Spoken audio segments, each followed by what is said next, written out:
You know, this last week has been in many ways a very important week. A week of me really having to, go deep inside, not to contemplate or think about what the future is going to bring, but I know it has to be different. There has to be a whole new way of growing, a whole new way of, you know, passing this work on to people. And the week was about that. It was quiet. It was too hot to really do anything. And that was good because it meant going deep inside. It meant changing inside myself, opening to a new way, maybe a new path, something that has to be cosmically, creatively different in the way the work will be transmitted to people. I mean, of course, one of them is, as I've been talking, is the beginning of these in-person classes. I haven't really done it for a couple of years now. But I'm going to start doing that. Purpose of these classes is to truly train people so that I can pass on this work to them.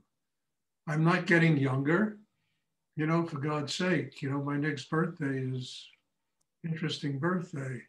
And I need to pass the work on. I need to give it away. I need to make sure that people really learn this. They develop a system inside where they're truly ready to teach this work. Because, people think about teaching this work. I mean, it's nothing that you can ever imagine. It's not just sitting in front of 25 people here and transmitting Shakti. It's a life choice. It's completely and totally a life choice. And to do it, you have to let go of, so much. You have to let go of just about everything. Otherwise, the energy gets dammed up, it gets blocked in all kinds of emotional and mental situations, and it doesn't flow. And the whole secret in this is to be able to live in the world and to be, excuse me, I won't tell you wherever I was, for a whole week, I didn't cough. It's so interesting, I thought there was something wrong with me. And I think it's just some kind of stuff, that's something I'm allergic to here or whatever. But anyway, to continue. The work really has to be passed on. And I'm starting in-person classes. I'm going to start doing retreats again. I'm going to start doing profounder, work, go to areas that the internet doesn't really allow you to go. Although these classes are very strong, in-person work gets much deeper. I know there are problems. People live literally all over the world here, New Zealand, everywhere in the United States. Not too many people here live in Connecticut, but there's nothing I can do about that. But the work is open to anyone who wants to find time to get here. And if spiritual life means enough, you'll find time to get here, because my job is to pass on what Rudy taught me. I don't want to create some kind of illusion of spirituality. I don't want to create, some kind of aura of spirituality. I want it to be a direct transmission of the powerful teachings that Rudy left the world. I mean, it's what he asked me to do. I remember in Big Indian, there were so many people there that were doing so much bullshit, And I said to Rudy, well, what happens to these people? He said, Stuart, in 20 years, none of them will be here. You will be here, passing on the work that I'm teaching you. And that's the kind of student I really need. Not people that make excuses and this and that, but people who truly can open to a depth inside themselves that they're willing to take whatever responsibility they have to take in order to learn the amazing thing that Rudy left us in this world. Ultimately, what he left us is life is the temple. Understand? Everything around us is a manifestation of God's energy. The only thing that's missing is the strength in a human being to live that way. Mm. That's the only thing that's missing. It doesn't mean we reject our family, we run off to live in ashrams and monasteries. It means we get the training so that our families become deeply sacred. You understand? Our jobs become deeply sacred. You know, everything we do every day of our lives becomes deeply sacred. Now, in order for me to live this way, it took years of training, years. And frankly, my life gets more sacred every minute. It's just staggering to me what is going on in my life today. It's wonderful. So what I'm telling you all is that this is available. Stuart Perrin is not getting younger. Take advantage of it. Rudy used to say the same thing. He said, you know, take advantage. He said, don't build shrines to me. Don't build, you know, don't cow tanker to me. Just learn what I have to teach. If you want to give me the greatest gift that you can possibly give to a human being, he told me, just learn what I have to teach and pass it on to other people. That will free me. It means I won't have to come back here and straighten out all the bullshit that people create. And, you know, somebody can be doing that. So this is what this is all about. You understand? And, you know, time passes. You know, it's like that wonderful thing I read in, you know, Sir Toby Belch in one of Shakespeare's plays, where somebody comes up to him and he says to him, well, Sir Toby, I haven't seen you in 3-4 months. And Sir Toby Belch looks at him and says, yes, I'm 3 months closer to the grave. This is what it's about. You know, I mean, Shakespeare, in his own profoundly unique way, hit the nail right on the head. Every day that goes by gets closer to reincarnation. You know, and we need to take advantage of time and what time is offering us as human beings. You know, and stop spending our lives with all these freaking excuses and procrastinations, you know, that do nothing but take one to their next lifetime, to come back here and go through all this bullshit again, you know, because we spent a lifetime procrastinating. So what I'm saying is, you got to take advantage of this. I know it's not easy. People, I mean, look, I look around. Up in this corner, there's Eugene, Oregon, and Florida, and another one from Florida. I mean, you know, people from the Midwest, people from New York, people from all over the place. It's not easy what I'm talking about, but somehow we all have to make it work. And we have to find the time and use the time that's available to us to make this kind of thing work. And to me, I couldn't think of a more fulfilling thing than to see somebody show up who has that kind of hunger, that kind of need to grow and have a spiritual life. I'm not going to put them in orange robes. I'm not going to give them all kinds of fancy Hindu names and all that bullshit, you know?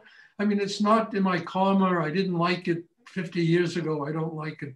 Not that I don't like it. I don't find it very relevant for a spiritual life today. But what they will get and what people will get will a transmission of this Shakti, the energy, a direct link to Rudy, who is kind of up there rooting us all on, you know, to truly find this amazing work that he did and use it, you know, to grow, to develop, you know, and become, well, let's put it this way, to become a servant of God in the world. And being a servant of God does not mean you stop loving your family. You stop loving your family, you're not a servant of God. You stop respecting the people in your life, you're not a servant of God. You stop finding the food you eat, you know, whatever it is, truly, you know, miraculous. Everything is miraculous. You are no longer a servant of God because life itself is the temple. And as I've said 1,000 times, not ashrams, not, you know, people, sacred grounds. And, you know, look, I've been on sacred grounds all over the world. And Chris can tell you the story someday, you know, about the guy who came to me and wanted me to bring all my students to Machu Picchu because there was a harmonic convergence. And he went on for a half hour, 45 minutes selling me this stuff. And I just had one question to ask him. I said, what happens the day after?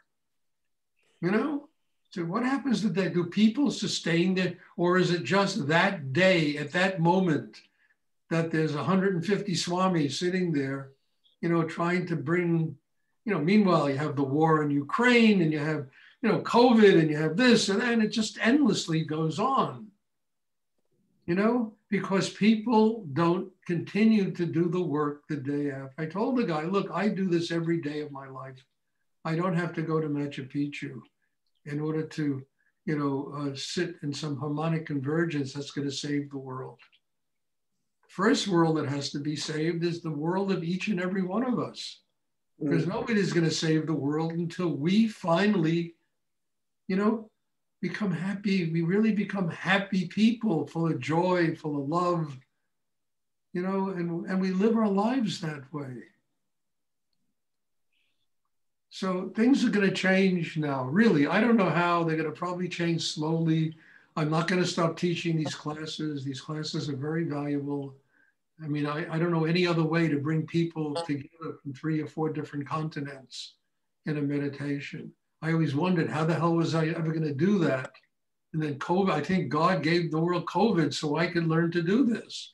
You know, I almost feel responsible. COVID is in the world because it taught me how to do this, you know, how to bring people together. But now there has to be the training. The development of people so that this work really can sustain itself. It can continue into the world. It's not a work where people are dressed in all kinds of costumes and smell from incense and, you know, Rudy used to call, you know, spiritual hors d'oeuvres, you know? It has nothing to do with that. It's building the fire inside that can transform whatever it is we have to live through in life into an opportunity to get closer to God. Having that kind of fire in oneself. And I love it. I loved it from Rudy. I've seen it work in my own life endlessly. And I want to pass it on to all of you and to people who can ultimately use that kind of inner development, you know, to train not an army of people, but, you know, some people that really are willing to use that kind of depth of work to transform themselves. So, I mean, this week was a very quiet week for me. It was wonderful, you know. And, you know, I didn't speak the language. I didn't, you know, it was great. And I really had to go deep in myself to find, you know, the changes that are going to take place and to truly, you know, pass the changes on to people. You know, I'm going to do retreats again, which I know are tremendously transformative weekends, those retreats. And they're not easy for me to do. You know, I'm not 40 years old anymore to take on and work with 25 people, 3 classes a day, excuse me, and doing healing and all that. I mean, it's a big effort. And I'm hoping that people attend these. I mean, look, we have 21 people signed up already. And I told Jennifer that the limit is going to be 25 people. So if you want to come, don't, you know, start hanging around in your head and making all kinds of excuses why you are not going to be there. You know, just sign up, because after 25, it's going to be a waiting list. And I'm doing this for a simple reason. How can I truly nourish people? I mean, if I have 50 people, really do this work with 50 people, 3 classes a day, hands-on healing, it's too much. So I want 25 people that are truly committed to this and are willing to sacrifice something else. You don't have the money, earn the money, you know, get the money. Don't rob a bank, but learn how to earn money in life. I mean, stop being a victim of life's economics, you know, and you walk around, spend the rest of your life being a victim to money. You know, it's so stupid. You know, you just do these things. You learn how to grow in life and to mature in life, and, you know, and stop being, a welfare case for the human race. People have to learn how to do this kind of stuff. It's part of growing up. So all of this is really part and parcel of the changes that are taking place inside me. And as I say, I'm not getting younger.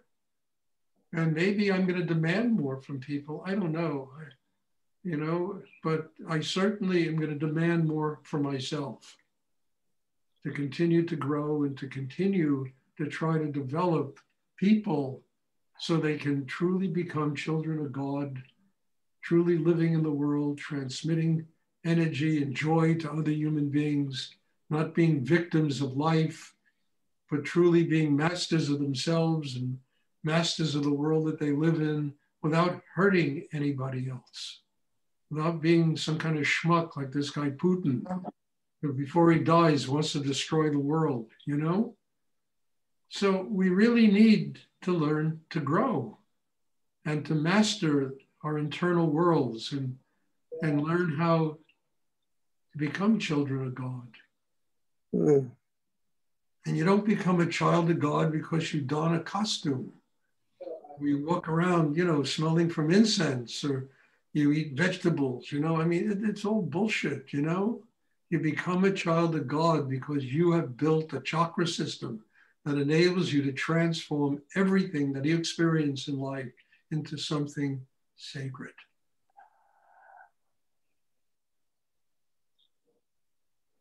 Does anyone have a question they would like to ask? So just to finish that, I'm going to start my in-person classes on Tuesday at, I think it's 4 o'clock. There's a few people that have signed up. And I'm going to be doing this at least 4 or 5 times a week. I think it's 4 times a week, plus teaching all these classes every week. And and as I say, my purpose is very clear. I need to give this away. And I will do whatever it takes to give it away. Without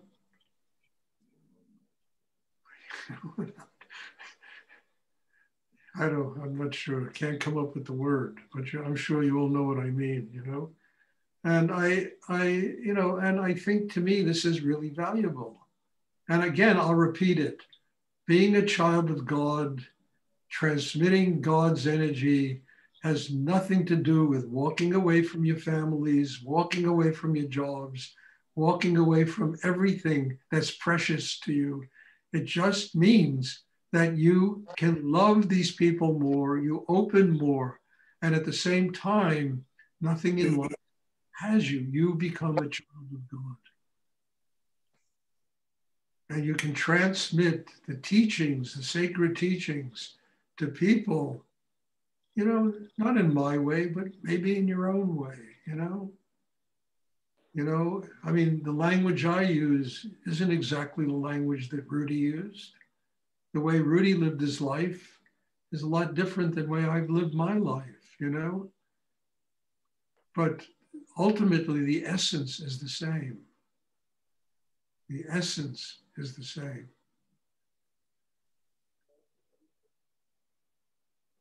Does anyone have a question they would like to ask?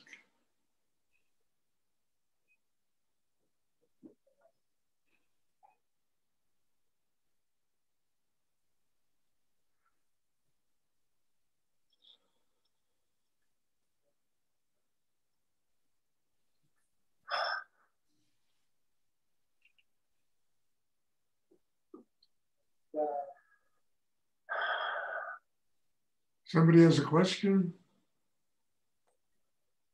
Okay. All right. Well, God bless you all and thank you. And I always say, I end the class, I'm grateful for every single person that comes here. Everyone, nobody that attends my classes is ever taken for granted. It doesn't matter if I like people, I don't like people. When it comes to this, it's God's work and there are no likes or dislikes. It's just the transmission of Shakti and the helping human beings to grow in their life, and to really become more conscious and more open to the possibilities that life offers. So thank you and bless you all. And I really hope, that this comes into fruition for both myself and for all of you. And we find a way that this incredible meditation can be passed on from generation to generation. As I say all the time, I can't do this without you. I mean, I have a lot of statues here, Buddha and this one and that, Hindu, Buddhist. I can't sit and talk to them. The miracle is that we're all human and we all, have needs inside. And maybe my job is to break down the barriers inside people and help them to truly grow and develop deeper consciousness and ultimately to be just a vehicle for God's energy in the world. So thank you, bless you all. And there'll be a class tomorrow evening. I'm very happy to be back. I'm very happy to see all your faces. And I think it's a great miracle what goes on here. I'm hoping to add to the miracle now. So bless you all. And I will see you all tomorrow evening. Thank you. Bless you. Thank you, Stuart. Thank you. Good night. Good night. Good night. Thank you.